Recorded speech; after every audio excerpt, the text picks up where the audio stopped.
Hello दोस्तों, कैसे हैं आप लोग। आई होप आप सभी अच्छे होंगे। तो स्वागत है एक और वीडियो के साथ। तो सभी वीडियो को लाइक एंड चैनल को सब्सक्राइब करो।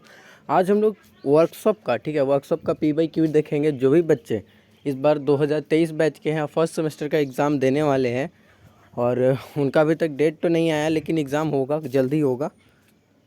तो आप सभी को पता होना चाहिए कि आखिर वर्कशॉप में पूछता क्या है। अगर आपको 8 CGPA स्कोर करना है तो वर्कशॉप भी ऐसा सब्जेक्ट है जिसमें अगर आप अच्छे स्कोर करते हो, 100 में अगर 80 नंबर लाते हो तो आपका CGPA बहुत अच्छा बनेगा। ठीक है, तो आपको कितने मार्क्स लाने हैं और कैसे पढ़ना है और कौन से क्वेश्चन इंपॉर्टेंट है, मोस्ट इंपॉर्टेंट है कि ये टॉपिक से आपका एक ना एक क्वेश्चन ज़रूर आएगा। तो प्लीज़ वीडियो को लास्ट तक देखना, तभी आपको समझ में आएगा। एंड वीडियो को लाइक एंड चैनल को सब्सक्राइब जरूर करना। ठीक है, तो जैसा कि आप सभी जानते हैं कि फुल मार्क्स जो होता है वो 70 मार्क्स का होता है एग्ज़ाम। ठीक है, 30 मार्क्स का आपका मिड टर्म होता है, जिसमें से 20 मार्क्स का आपका वहाँ मिड टर्म होता है, 10 नंबर का प्रैक्टिकल होता है।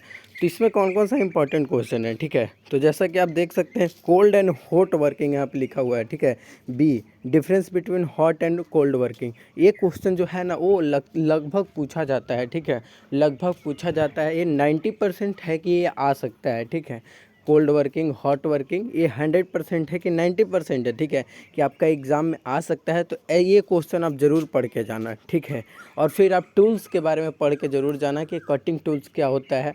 ठीक है, फिर मैन्युफैक्चरिंग प्रोसेस के बारे में आप पढ़ के जाना। ठीक है, और एक क्वेश्चन आता है आपका वेल्डिंग से, मतलब गैस वेल्डिंग होता है, एक आर्क वेल्डिंग होता है। ठीक है, मतलब कि वेल्डिंग से एक इम्पॉर्टेंट क्वेश्चन हर साल वेल्डिंग से एक क्वेश्चन पूछा जाता है कि आर्क वेल्डिंग क्या होता है, या फिर गैस वेल्डिंग क्या होता है, या फिर वेल्डिंग क्या होता है। अगर मान लो कि आपसे पूछा गया कि वेल्डिंग क्या होता है, तो आपको सबसे पहले वेल्डिंग को डिफाइन करना है। फिर उसके बाद उसमें लिखना है कि इसका 2 टाइप होता है, एक आर्क वेल्डिंग होता है, एक गैस वेल्डिंग होता है। ठीक है, एक गैस वेल्डिंग होता है, एक आर्क वेल्डिंग होता है। ठीक है, तो आर्क वेल्डिंग और गैस वेल्डिंग होता है। फिर दोनों के बारे में लिख के फिर दोनों का फिगर बना देना है। आपको सिंपली से इसमें अच्छे मार्क्स मिल जाएंगे। अगर 6 नंबर का है तो 6 मार्क्स मिल जाएंगे, अगर 7 नंबर का है तो 7 मार्क्स मिल जाएंगे। तो जैसे ही आपको वेल्डिंग के बारे में पूछेगा, ठीक है, जैसे कि आप देख सकते हैं example, explain the types of flame in gas welding. ठीक है, यहाँ पे लिखा हुआ है टाइप्स ऑफ फ्लेम क्या होता है गैस वेल्डिंग में, इसके बारे में यहाँ पे समझाना है। ठीक है, तो अगर ऐसा क्वेश्चन इस बार आया है तो आपको हो सकता है कि नेक्स्ट जो आपके टाइम में हो सकता है कि पूछ दे। ठीक है, कि आर्क वेल्डिंग क्या होता है या गैस वेल्डिंग क्या होता है, अब उसका डिफरेंस क्या होता है, मतलब कि ये सब सारे क्वेश्चन आपसे आ सकते हैं। मतलब गैस वेल्डिंग जो है आप एकदम क्लियर कर लो। अगर कहीं से भी क्वेश्चन है तो आपको बना देना है। ठीक है, उसके बाद ठीक है, फॉर्मिंग प्रोसेस। ठीक है, फॉर्मिंग प्रोसेस ये उतना इम्पॉर्टेंट क्वेश्चन नहीं है। ठीक है, बट फिर भी कभी कभी पूछ देते हैं। ठीक है, और उसके बाद जो आपका एक वेल्डिंग, देखो फिर से यहाँ पे पूछा गया है explain the role of polarity in electric arc welding. ठीक है, मतलब पोलरिटी का यूज़ क्या होता है आर्क वेल्डिंग में। ठीक है, यहाँ भी ये भी पूछा गया। मतलब कोई क्वेश्चन जो होता है ना, मैं बता रहा हूँ, आर्क वेल्डिंग से क्वेश्चन जरूर आएगा।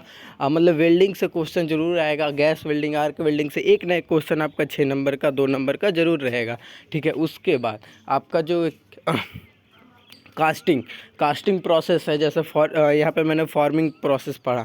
कास्टिंग प्रोसेस जो होता है, कास्टिंग से भी आपका क्वेश्चन रहेगा कि कास्टिंग होता क्या है। ठीक है, उसमें भी मैन्युफैक्चरिंग प्रोसेस में टाइप्स होता है।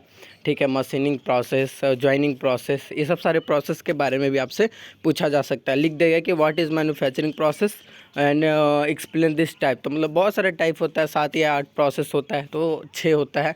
वो सारे प्रोसेस के बारे में आपको एक्सप्लेन करना पड़ेगा, और मैन्युफैक्चरिंग प्रोसेस क्या होता है इसके बारे में भी लिखना पड़ेगा। ठीक है, अब यहाँ पे देखो लिखा हुआ है 8 नंबर क्वेश्चन आप पढ़ो।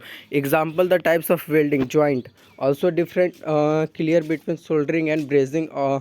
सोल्डरिंग और ब्रेजिंग में डिफरेंस क्या होता है, मतलब कि सोल्डरिंग और ब्रेजिंग। ठीक है, और फिर उसके बाद वेल्डिंग क्या होता है इसके बारे में लिखना है। मतलब एक चीज़ एकदम कंफर्म कर लो कि अगर आपका वेल्डिंग क्लियर है ना तो आप पास हो। ठीक है, वेल्डिंग क्लियर है, और फिर लास्ट में जो लेथ मशीन है, लेथ मशीन वगैरह आता है, जो CNC मशीन हो गया, लेथ मशीन हो गया, अगर ये सब क्वेश्चन अगर आप अच्छे से पढ़ लिए हो ना, लास्ट का जो कवर कर लिए हो, तो आपको कोई नहीं रोक सकता पास होने से। ठीक है, फिर यहाँ पे जॉ देख सकते हो, जॉ जो जिसका फिगर आप कंफर्म याद कर लेना। ठीक है, और वर्कशॉप एक ऐसा सब्जेक्ट है, अगर इसमें अगर आपका फिगर कंफर्म है ना कि हाँ फिगर आपको याद है, अगर आपने एग्ज़ाम में फिगर बना के आ गए तो आपको 100% मार्क्स मिलेगा, ठीक है। अगर आप फिगर दम कंफर्म दम अच्छे से ड्रॉ करके आते हो और उसका मेंशन कर देते हो कि ये हैंडल है, फिर ये ब्लेड है, ये टीथ है, तो आपको ज़रूर है कि यहाँ पे मार्क्स मिल जाएगा।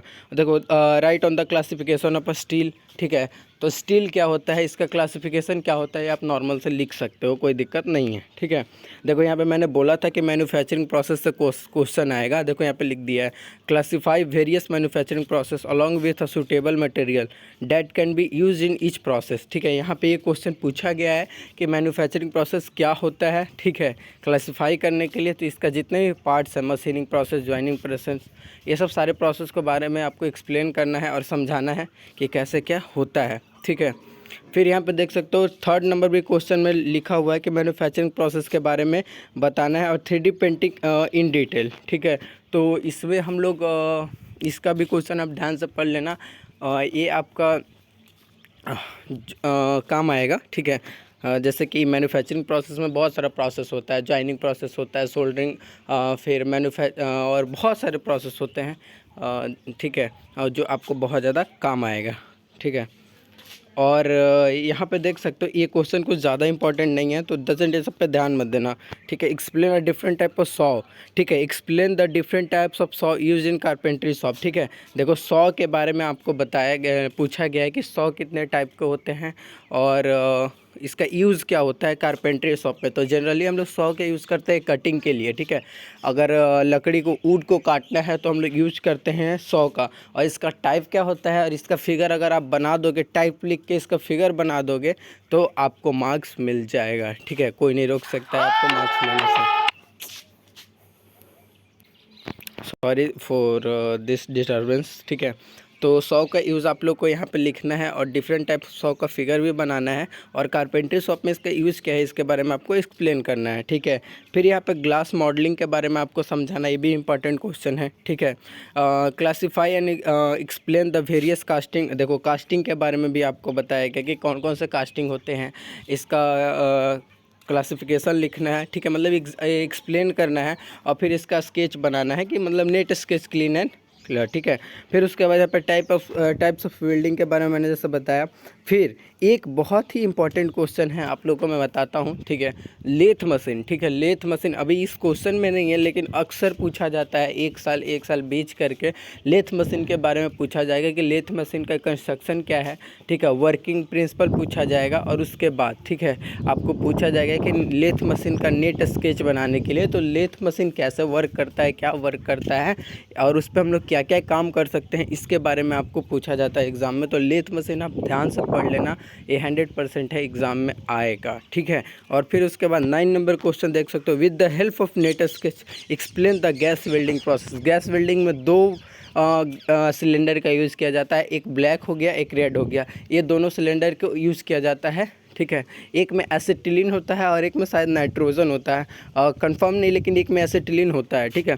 तो गैस वेल्डिंग के बारे में आप पढ़ लेना और इसका नेट स्केच ज़्यादा हार्ड नहीं है, 2 गो आप गैस का सिलेंडर बुला लेना है, उसके बाद आपको सिंपली से दोनों को एक दूसरे से कनेक्ट कर लेना है और फिर ठीक है, ऐसे करके फिगर रहता है, फिगर पढ़ लेना, ठीक है। तो इतना है इम्पॉर्टेंट क्वेश्चन जो मैंने बताया, अगर आपको पास होना है ना तो ये सब क्वेश्चन पढ़ लो, ठीक है। और भी बहुत सारे हैं जो मैं आपको बताऊंगा नेक्स्ट वीडियो में। तो मिलते हैं नेक्स्ट वीडियो में, तब तक के लिए अपना ख्याल रखना एंड वीडियो को लाइक एंड चैनल को सब्सक्राइब जरूर करना।